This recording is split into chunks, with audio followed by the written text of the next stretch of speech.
distance is here, even if far away. We shall tell our stories to those that won't cry, even if we converse death.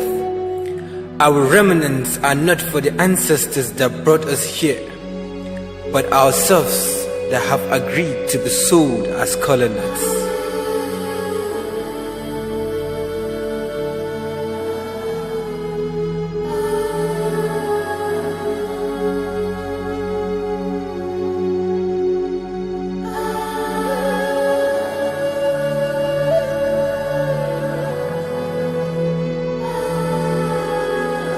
We live in this small space where we tell ourselves what we want to hear, not the ones we deserved to hear.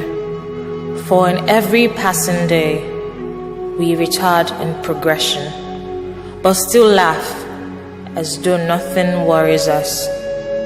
Whereas we got heaps of bones in our backyards, yet we fail to question the gods about who brought us here? What brought us here? And why are we here?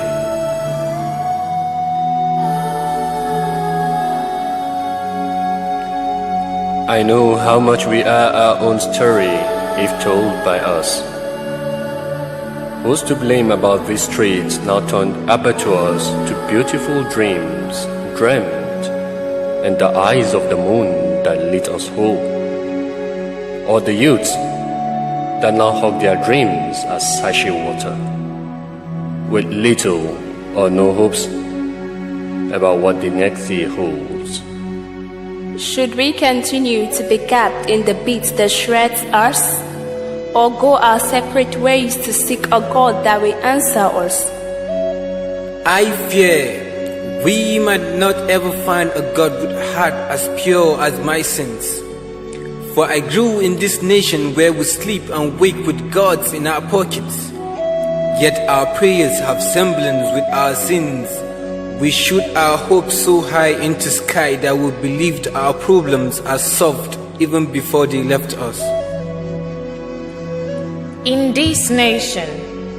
Mother once told me how we wear incestful incense to places of worship, yet claim we are worshippers, not different from Lucifer. But I tell you, in this land where I come from, the Lucifer learns the art of deceit and lies from us. We feed and nurture it in our balcony at dusk, only to become the saints that preaches peace at the break of dawn. I ask, who then will pave the way for us to meet God in this nation bounded by blood? Nobody. Nobody here is sane enough to converse God in a way he'll listen.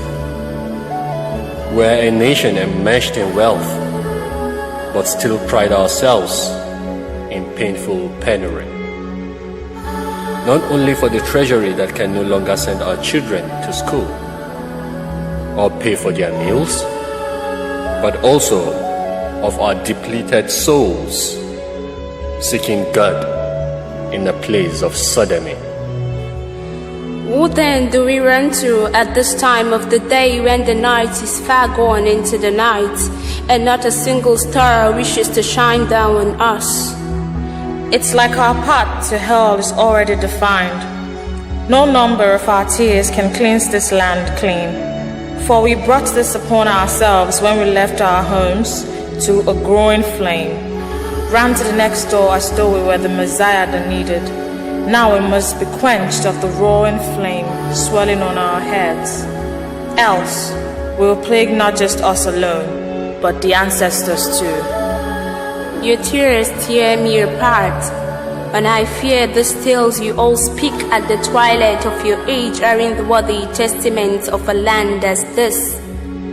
I had dreamt to be born into a land where smiles grow on treetops and I could go to sleep snoring off my fears like a newlywed bride. Alas, what I see here is a broken rhythm of pain. And if all said here are true, then Mother failed to bring me to a place of my dream. For you name a child to be beautiful and bold, not to grow in a nation this heartless and cold. Put your lamentations too on hold. We have been taught not to hail our hue. Despise not, child, this whole scene is a complete game of chess. We the pawns played by kings and knights to satiate their mischievous bows of wants, which wouldn't stop but stretch into our eyes. I had stories before I was born of some shameful, graceless lips that baited ignorance mind, so they may feast their wilted ones in the darkness that dragged us here. But mother never spoke to me, not of the scars you all wear as badges, nor of me being slaved within my father's eyes, now and forever. We are the story written with a faulty pen. Nothing comes precious from us, since our souls became the meal they devour, and leave us to chant the nation's plight, as though it's an anthem we must preach to every child from birth till death. Freedom had face we all wished we had. It was like the moonlight stories Grandma told us, stories that cried and laughed with us in solitude. But even the dawn hides its tales from us now, and the birds that lured us to sleep no longer bless our skies. I tell you, ours is not only a curse, it is a demon's curse we paid to learn. Slavery is a gallery. We the art, they the connoisseurs. Yet we pay pennies to laugh at ourselves, as though the soil didn't mold our minds. Where I come from, you don't laugh at an elder's nudity. It's a taboo that must be cleansed with blood. Not of adults carrying placards, but blood fetched from the palms of a fetus, so it may know that sins bequeathed it and define what freedom might mean when it finally comes. Here, we point at each other's flaws. Fingers no longer 5, now 6. The reality of this life with a couple of hands we can't fix. Till we are all ready to wake up from this ancestral jinx. Our scars stare at us in the mirror, like the vampires that reside within us, that wouldn't let freedom see us. Freedom doesn't lie in chains and cuffs, but in our legs, hands, eyes, and hearts. It dwells in our ability to zoom in our binocular eyes, seeing the arrows aiming to strike our society. It lies in our hearts, detesting these arrows, and walks with our legs for a transformational jog, and our hands to catch and break these arrows. Freedom lies in conflict resolution and finding solutions.